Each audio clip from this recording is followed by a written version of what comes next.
YouTube, what's good? Welcome back to another edition of PER. And today we're going to talk about you've decided you're going from a pet owner to a hobby breeder. What exactly do those terms mean and how am I defining that? A pet owner is a person who has one, two, tops maybe three of the same species. So you've gotten a ball python, you've enjoyed it, you got it. Maybe you don't have one, maybe you're thinking just going straight into a hobby breeder. Now what's a hobby breeder? That's pretty simple as well. It's anyone who has enough snakes to breed. I mean, it could literally be two, though you probably want more than that. I would say, and you know, the number could always, I think I'm even a hobby breeder, where my collection as far as breeding and stuff like that is around 40 snakes. Now, they're not all adults, so I'm holding my girl here, so if she squirms and I look down a little bit, it's just her.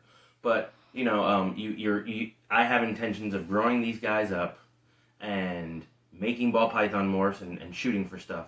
A fundamental thing that I think a hobbyist and a business owner, where they separate themselves, and it doesn't mean these things are entirely separate. There is a lot of overlap, and you are partially both. If you are breeding and selling snakes at any level, it is kind of a small business. There's no way around that.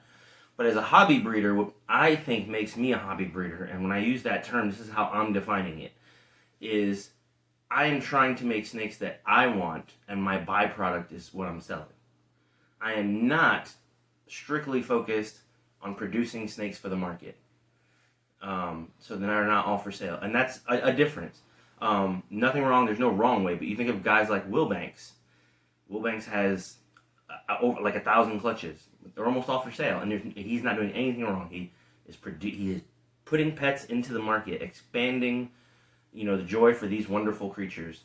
So I love it. But me as a person who's on a smaller scale, as you can see behind me, these are all designed to make something. So you decide you want to be a hobby breeder, and you're thinking, what are the steps? A lot of this comes from my firsthand experience, and that's why I decided to make this video. I've recently had a question, thought it would be a good video topic. So start with females. No matter what your first snake was, my first ball python was a male vanilla Enchi Queen Bee, which has spider. You know, from a market analysis standpoint, that is a horrible gene to dive into because of not the neurological issues. Actually, I think those are blown out of proportion, but the perception that spiders are just awful, you know, an awful morph you should really stay away from.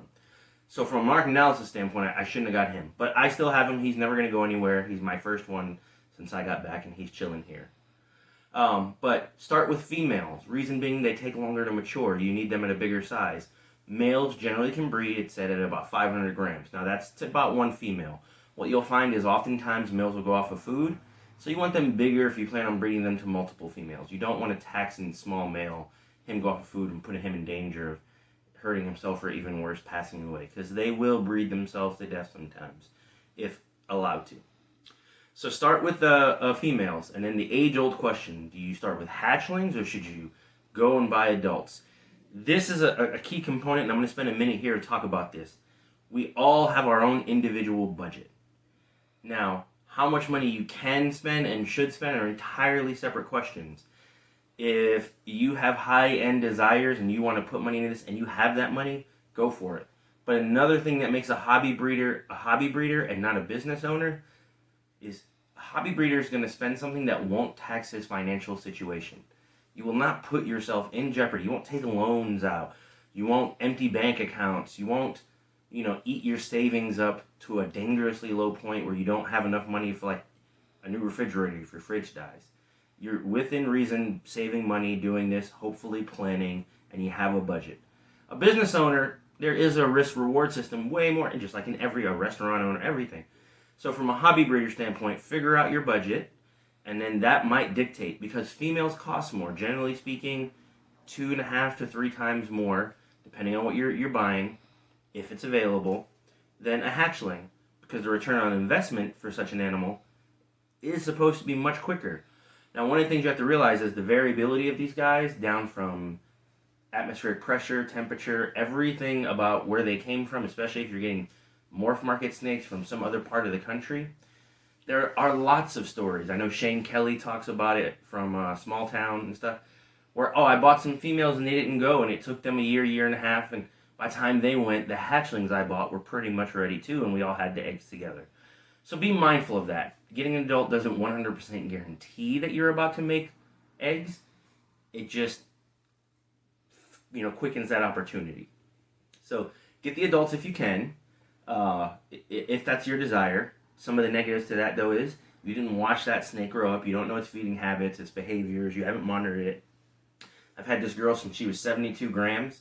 She is coming up on 1,400 grams now. I know when she's hungry. I know when she's not hungry. I know when she doesn't mind wanting to be held. I know, and so I've gotten to learn her, and I've enjoyed that process. Part of the reason that these guys are so popular is the enjoyment they bring to people. Their colors and their morphs and everything are great. But if they were snappy and biting you and doing all that, this hobby would be a lot smaller for the ball python industry.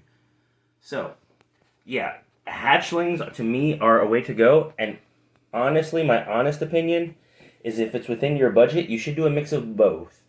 Try to find one or two more, some sized females, but then the ones you're really passionate about, especially if they're a little expensive, save the money, get the hatchlings, start raising them up, and enjoy your snakes. Male-wise, I would say as a starting project, so if you're going codoms, let's just say, if you're going recessive, minimum, I would say, is 2-4.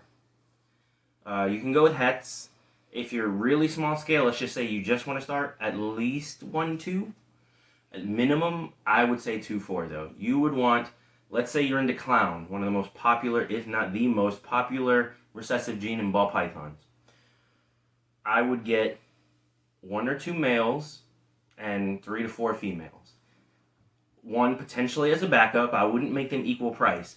So a good example of this is if you're starting out and you say, you know what, I want to make some cool stuff, go find maybe het clowns if that's within your budget, or clown, but one that's a slightly stronger potential genetically, and a backup one that's less expensive, not going to hurt you as much.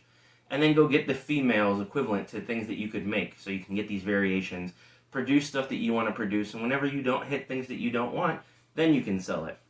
So one of the other things that I would strongly recommend too is, once you decide on the size, if you have it, I got 10 grand to spend and I want, a $5,000 male or $3,000 male and a bunch of female. You have to figure out the size and the enclosures and the space required for that, the feeding of them, where you're going to get that. Do you have reliable feeders? Are you going to breed your own feeders? And so all those things factor into, and they should factor into your budget. If you have $5,000 to spend on snakes and you don't own anything, you don't have $5,000 to spend on snakes.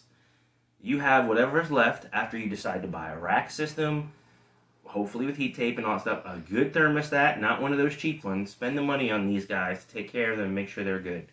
Whatever bedding you're going to use. Luckily they don't require too much, but you want to get all that into place first, know where they're going to go, make sure your husbandry is provided, and then that. Now the next part is now you're purchasing snakes. And I hit on this about searching and doing market analysis and morphs that you want to do. So you decided into clown. What kind of clowns do you want? Does it make sense for you to buy it? For instance, if you like pastel clowns, well, don't buy a pastel het clown. Pastel clowns might be the most popular morph out in the clown. You can buy that now and push that project forward and add other stuff, Mojave, GHI, other genes. So be mindful of that. Look on Morph Market and you're like, oh, I'm going to make I like pastel clowns. Well, there's 1,000 of those on Morph Market. Go buy that. And realize it's going to be harder to sell that. Your byproduct when you miss, or those single gene clown, pastel clowns, especially spiders, another one, you would kind of want to stay away from those. I'm not knocking pastel. It's a beautiful gene. But it's everywhere. Like, you don't need to be producing that. You can buy that now by the plethora. There's so much of it. So do your research, figure out genetics, look at morphs, look at what you like. Shoot for some stuff. Look at the stuff that other people are making, things that you might want to add, things you might want to coattail. There's nothing wrong with saying, that guy made this cool morph, but it's $3 grand. I'm going to get the ingredients and try to make that. There's nothing wrong with that, but do it. So that'll bring me to the next point. So now you've done the market analysis and you've studied your morphs. So now you need to put horse blinders on. And that's an old expression. Nobody uses horse blinders because we don't really run around horses. And maybe in your place, if you live somewhere like Idaho or something, where people ride horses and stuff, they have that. But I don't think they use horse blinders. But a lot of us get in and we just start grabbing pretty snakes, almost not even caring about male-female ratios or, what the morphs are, what the breeding plans. None of that comes into play. And inevitably, you always end up having to refocus your collection and spend time really trying to generating a plan. And you end up selling. In my case, at one point, I was up to 47 and knocked myself all the way down to like 32 because so many snakes didn't fit. Oh, they were pretty. I loved every one of them. They looked great. I loved looking in their tubs. But as I began to pair and picture and figure out male-female ratios, what genes I really wanted, what potential pairings I wanted to do, I realized, man, some of these guys are pretty, but that's all they are. They don't fit into my plans, and I need to scale back. And so I had to try to move a lot of snakes, create a lot of space, but there I was, I'd spent all that money. I made my money back. It didn't. But it's easier if you jump on that, realize that early on, focus on, if you're a recessive, realize that recessive takes up a lot of space. Because it's a recessive gene, you need 2 copies. So it generates a lot of holdbacks, and they're going to eat up your rack space really quick. So even if you have a rack that has 20 spots, if you're especially doing double hets, if you're trying to do clown pieds or something like that, you're going to generate a lot of holdbacks, and you will need to do your research on how many holdbacks, what you're going to do, your odds in hitting certain genes. Obviously, the more you spend, the more you improve it. But if you're like most people and you're starting at the double het to double het, and it's 1 in 16 or whatever it is, well, then you've got some time and some babies that you're going to have to produce, especially once you start throwing in codoms and you're trying to hit certain combos. So be mindful of that. All the pretty snakes, they're all going to be there. Focus on the ones that you really like. Focus on the projects you want to build. Establish that and then expand. And it doesn't mean like, oh, I have 41s, but he said to focus on that, so I'm only going to buy 40 clowns. No, that's not what I'm saying. You don't need that. But make sure you've established and spent your budget on something like that to make sure that it works. So, horse blinders, all that. So, 2 final things is animals first. Don't cut corners. Don't buy snakes you can't feed because you're on a budget and you can't feed them every 2 weeks or whatever. Once every month isn't going to work. They're not going to grow. They're not going to thrive. Make sure you have proper bedding. Don't buy the cheap thermostats. Last thing you want to do is that thing to fail and you lose all your snakes. It's not fair to the animals. You've invested time and money to take care of them, then that's what you should do. Don't get into this hobby if you don't have the money. It's nothing wrong with just having a pet and watching it grow. It's not a get-rich-quick scheme. You have to enjoy this, and they didn't ask to be put in your home, so they deserve, just like every other cat, dog, whatever, to be treated with the respect that they deserve. They're not just egg factories. These things are gorgeous. I love them. Look how pretty she is. She's just so pretty. I love her. Anyway, sorry. Yeah. So, and then enjoy yourself. The day that you wake up and you're not excited to go clean a tub and this is just taking forever and oh my God, is the day that you no longer need to be in this. Sell them. But the money's good. You're going to neglect. You're going to miss things. This isn't as easy as you think. This is a practice of patience. And the enjoyment comes in the animals. So if you don't enjoy them and you're not having a good time, then step out. There's nothing wrong with saying, hey, I gave it my all and I'm out. It happens all the time. The last thing is, this is not a regulated industry in the sense of like hunters and stuff, but it is, FWC for us, and then, there are class 3 licenses. Depending on your state, the rules vary. But by that I mean, it's not like we're a unionized snake breeding group. We're pretty much a hodgepodge of people who just own reptiles. But we live in a world where we are constantly under attack. And, I'm not saying people are villains or whatever, but there are groups and organizations that don't want us to own these guys. And so we have to fight that. And there is an organization that fights that, and you should support them. And you should support your local community. Go to your pet stores. Find your local people. Give back. If you find yourself enjoying them and you decide you want to breed, become a U.S. ARC member. Sign up. Bronze, silver, whatever, gold tier. Support this hobby. Because we just recently won a battle, but there'll be more. Plenty of more. And, it's just the truth of the matter. Money talks. We fight in court. We fight with money. And that's how we do this. And we have to keep doing it. So once you decide to enjoy this, go ahead and start supporting the people who fight for your right to keep these gorgeous creatures. So, thank you. If you don't follow me, make sure you follow me on Instagram, perfectly_engineered_reptiles. I try to post daily. I post stuff. She was recently on one of my posts. She's just so pretty. I don't know, I'm really digging her right now. But yeah, follow me. If you have any questions, shoot them in the comments, and I'll definitely tag them. Make sure you check out my morph market. Posted some animals recently. I'll be posting more. They got to eat and grow. I don't ship anything out until it's about 115, 120 grams once it's established, but make sure you reach out. Any questions at all. As always, enjoy your animals, and I'll talk to you guys later. Bye.